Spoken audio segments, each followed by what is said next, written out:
you're a person of color, you need to understand this because this applies to you when you enter into the workplace. This diagram has been specifically created for women of color. But this experience and these patterns exist for all people that fall into protected classes. I want to walk you through it. It starts off by you being hired within that company. You're going through a honeymoon phase. You start to notice the people in leadership, those that are in positions of power, all depict a certain demographic. Let's say, like in this instance, white leadership. You go through a honeymoon phase. They start to get you comfortable.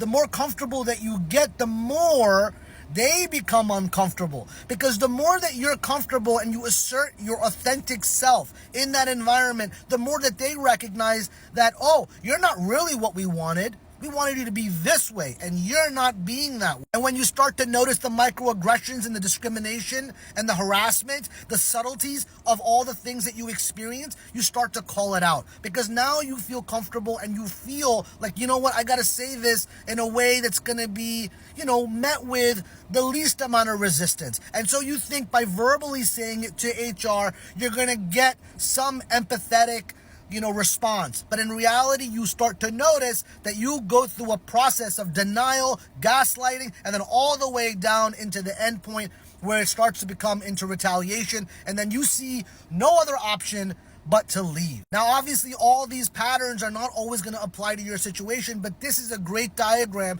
that explains the trajectory of how people experience their workplace, especially if they happen to be people of color and people that are in protected class. And this part right here, this is the part that I focus on, the reality. The reality is when you point out the issues within the organization.